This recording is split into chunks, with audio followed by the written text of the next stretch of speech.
నాకు, మా పిసిసి ప్రెసిడెంట్కు, మా రామ్మోహన్కు ఎవ్వరు నీకు వ్యతిరేకంగా మాట్లాడితే వాళ్ళకు లీగల్ నోటీసులు పంపిస్తున్నాం. డెఫినెట్గా లీగల్గా దాన్ని ఫైట్ చేస్తాం, దాన్ని ఎదుర్కొంటాం. ఎందుకంటే మీ హయాంలో లీగల్ నోటీసులు కాదు, కేసులు పెట్టి జైలు వేస్తేనే పోయిన వాళ్ళం రా నాయన, ఇదేం పెద్ద సమస్య కాదు. బట్ ఎందుకు భయపడుతున్నావు? భయపడాల్సిన అవసరం ఎందుకు వస్తుంది నీకు? ఆలోచించుకో.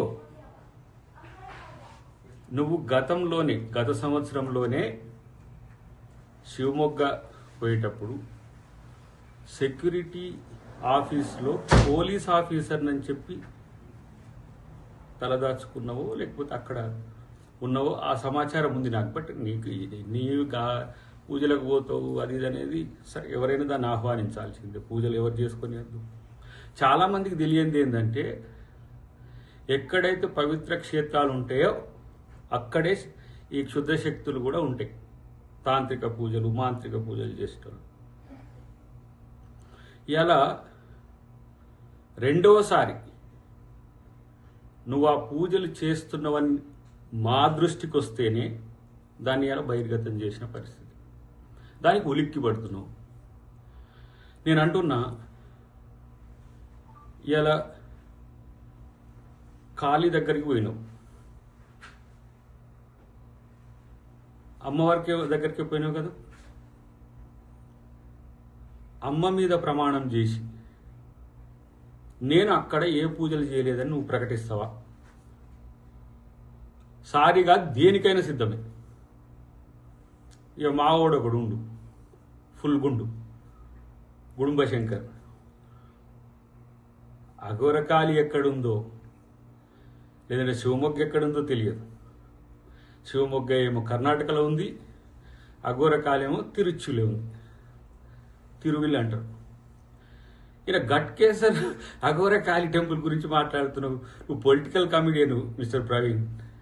అమెరికా చెప్తుంది నీ గురించి, ఎక్కడ ఏమేమి అక్రమాలు చేసినావు, దందాలు చేసినావు, ఎట్లా అబ్యూజ్ చేసినావు, ఏమేమి బ్రాండ్లు తీసుకున్నావు అన్నీ కూడా ఇక్కడ సమాచారం ఉంది. కానీ రాజకీయంగా మాట్లాడేటప్పుడు సీరియస్నెస్ ఉండాలి. అద్దంకి దయాకర్ అంటోడు ఒక మాట మాట్లాడితే ఆ గొంతుకు చాలా నిజాయితీ ఉంటుంది. ఇండియాలో తెలుగు వాళ్ళ కాడ కాదు, ఇగో అమెరికా వచ్చినా సరే ఒక ప్రకటన అద్దంకి దయాకర్ చేసినట్టు దానికి కమిట్మెంట్ ఉంటుంది. ఇది పీడితుల గొంతుక, తెలంగాణ గొంతుక.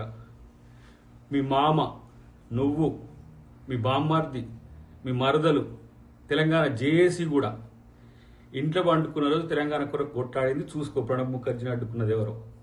అది తెలంగాణ కమిట్మెంట్. దయాకర్ నీ చిల్లరగాళ్ళతో ఏదో సోషల్ మీడియాలో ట్రోల్ చేస్తే భయపడతారా బాబు? నీ మీద కూడా జాలి, సానుభూతి ఎందుకుందో తెలుసా? ఇప్పుడు నేను మీ ఇంట్లో పక్కన పెట్టిండ్రు, ఆ విషయం నీకు తెలుసు.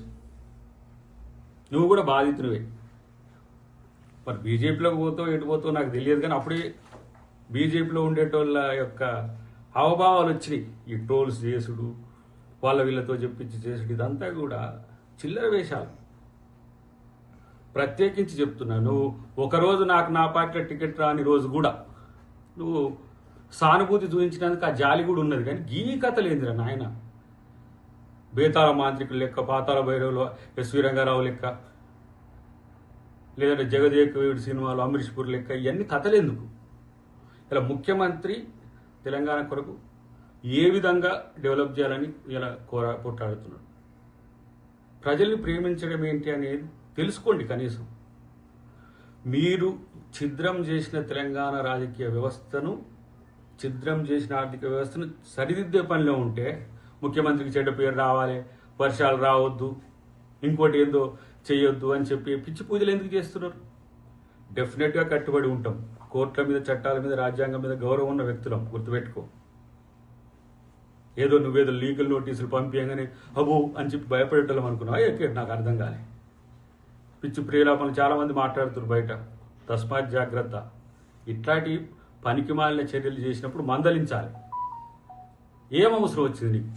దానికి సమాధానం చెప్పకుండా ఏం భాష మాట్లాడుతున్నావు, దానికి ఏమైనా బూత్ భాష నాయన? నువ్వు చేసింది చెప్తే కూడా, నువ్వు చేసింది చెప్పితే కూడా తెలుసుకోలేని అజ్ఞానంలో ఉండి రివోల్ట్ అయినట్టు ఏదో నువ్వేదో శుద్ధపూస లెక్క ఏదో తెలంగాణ ప్రజల శాంతి కొరకు సామరస్యం కొరకు తెలంగాణ ప్రజల బాగు కొరకు పూజలు చేసినట్టు చెప్తావు ఎందుకు? ఇప్పటికైనా క్రాస్ చెక్ చేసుకో.